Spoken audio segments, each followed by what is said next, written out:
Alright, hello there. Forgive me if it's a little loud in here. Even though it's October 29th, it was 77 or like 80 degrees today, unseasonably warm. And I just happen to have my air conditioner still in my apartment. So I'm going to use it. And the fan's running over here because it's like 80 degrees in here, so forgive me. Anyway, it's been a really interesting day. I have no agenda per se with this video, other than to ramble on about the goodness of God and how He has blessed me today, and to share and extrapolate on such wondrousnesses with you. Because encouragement is a necessary thing. Joy is vital. And if I can help spread it, I'm going to do it. So if you want to hear some good stuff from me about my life today that maybe affect you, have at it. Listen away. So, work was pretty standard today.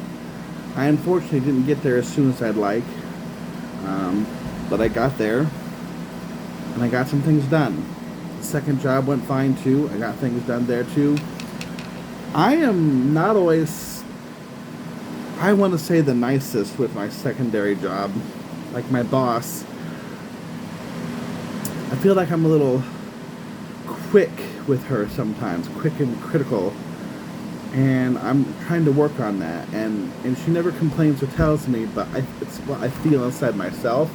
So I think the Lord is convicting me about that and how to be nicer to her and more compassionate towards her. But regardless, the Lord so moved in her today that while she was out and about, she came back and I didn't know. And she'd been back for a while.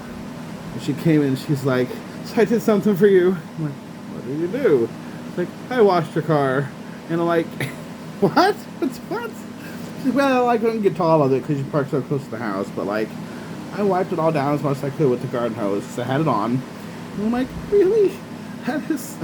I went out and looked at it, and I was like so thankful, so impressed, because the mirrors were looking bad, and I could see through them clearly, and all the windows were sparkly and shiny, and I could see through them. It was just... She did a lovely job, and I was so ecstatic and thankful for her efforts. I probably should tell her a bit more, because I did thank her, but it wasn't like this, like what I'm doing now. And everyone wants to know goodnesses, so I'm probably going to have to send this video to her. She'll know it's her. Anyway, after work, had a hard conversation with a friend of mine, and it really upset me. Like, I was so upset that when I went to the, I think it's called Vespers and Soup, a friend of mine, has started to have every Tuesday at 6:30. I went in there and I was just like, I was floored. Like, I was dysregulated. I couldn't get beyond myself. I kept quiet. I kept quiet and didn't engage as much as I thought I could or would. But I don't know if it gave away. I just had a feeling it did, because I'm a pretty open book, you know. People usually know when I'm a little off. So anyway, I made it through that okay enough. I didn't cause a scene. I didn't bring up me and make it about me in any way. I felt good about that. That was a blessing, because I have a tendency to do that. And this wasn't about me, and I didn't want to make it that way, so it didn't end up being that way.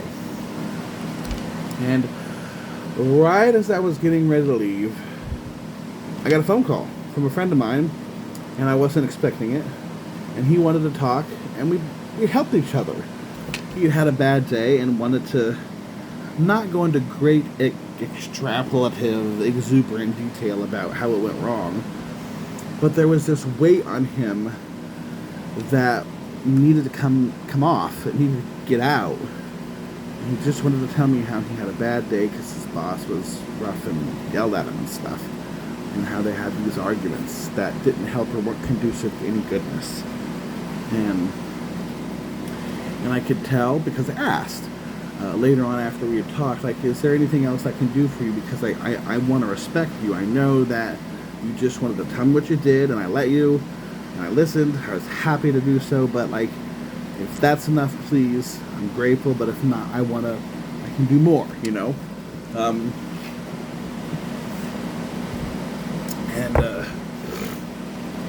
he said I was just fine, and he was thankful.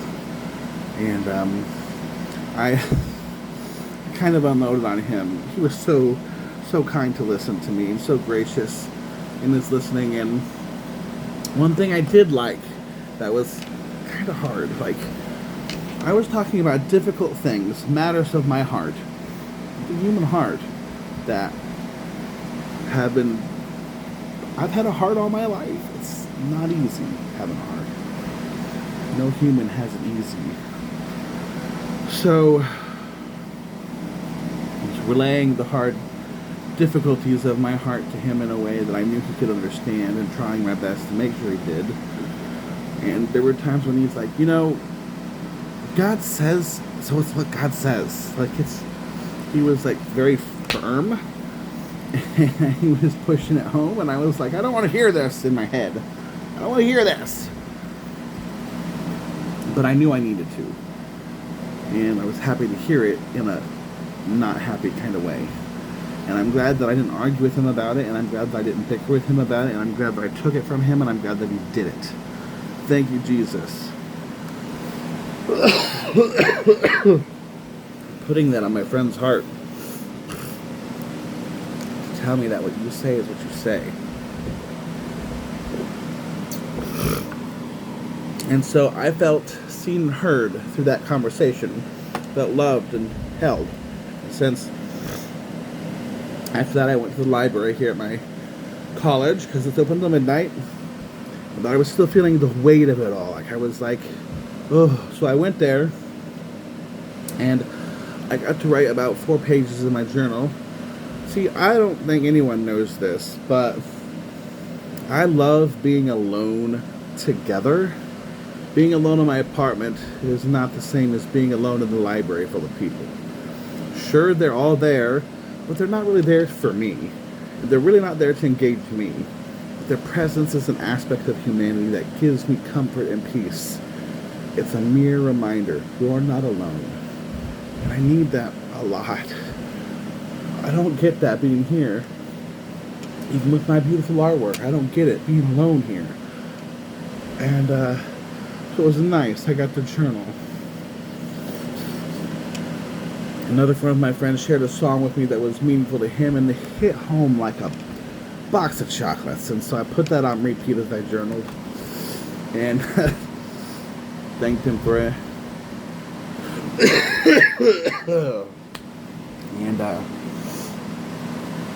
And then eventually another friend showed up to us, and he came over. He made deliberate effort to come from over here to say hi to me. And he was with a friend of his, a girl, and I'm just like, if you guys want to sit here, you're fine. I'm not gonna, really engage you much, but if you are just here to do work, we can like sit together and just be together, And they were happy to do that. I'll tell you what, that made me feel like $1 million. I've been sitting at this giant table with like 7 chairs, all alone in a room full of people, and then just 2 people came to sit with me. And only one of them is a person I even knew, goes to my church. But it was beautiful, and I was like, thank you, Jesus.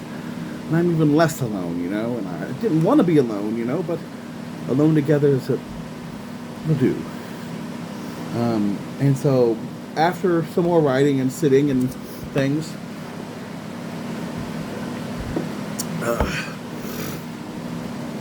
one of them, the fella got up to go to a book study I forgot he was part of, but I was also curious to go to. And it's not a class thing, it's just I guess a student-led thing that they're doing for a book by Wendell Berry called What Are People For? The book is called. And I'm like, I just want to see what this is about. And I was able to go with him, but he had left early, and the girl he was with had stayed. I found out her name, we had a little chat and introduced ourselves, and she remembered me from my speaking at Upper Room. That was really neat to hear another person who remembered my testimony. She didn't say anything about it, but she remembered it, so hopefully that's good. Forgive me, I think I'm getting sick. Pray for me. Anyway, so I said I wanted to go, but I didn't want to be the guy who showed up in the room all by himself. Because, you know, I'm not exactly a little guy.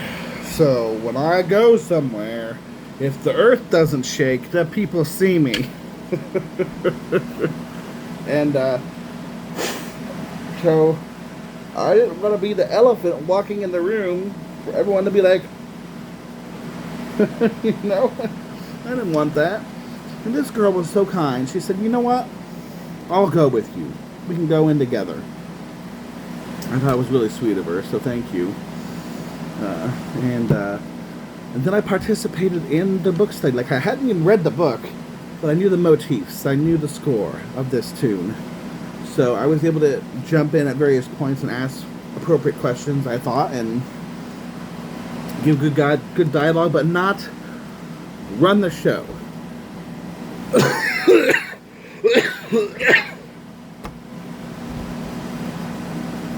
Found a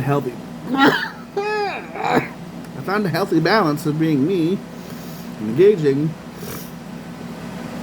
and being silent and listening.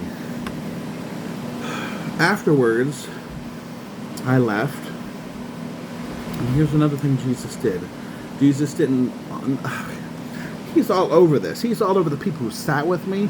He's all over the fact that the girl walked with me to the room, and he's all over the fact that I got to be there and participate.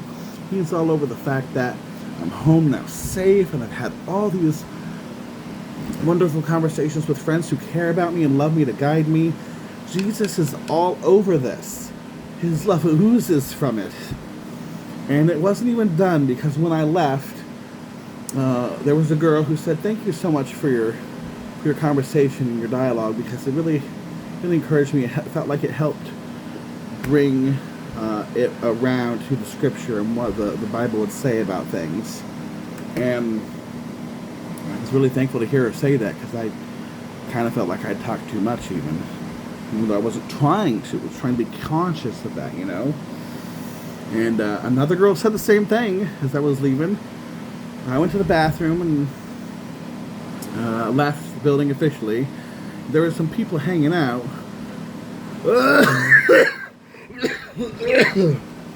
Of the building. And they... my goodness, I'm sorry. I don't think the Lord's going to take me home now, but gee whiz, he sure seems like he's trying.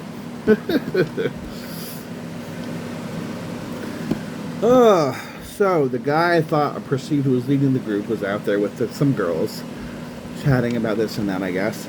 And he waved, almost said his name. Sorry. Anyway, he waved at me and said, hey, thanks for coming. And then the other girls said the same thing the other girls did, like, I'm really grateful for your comments today. Thanks for participating. And that all meant $1 million to me, because I've really felt like an outsider coming in, an alien invading, so to say. I didn't have to be welcomed. I didn't have to be heard. I didn't have to be tolerated, and yet I was. People were so kind. And it seems as if I blessed them by my involvement. But that isn't all. Jesus, they blessed me. Jesus said to me through them, you're valuable. You're wanted. Your words matter. My truth comes through you, and I thank you. Look at these people who received it now.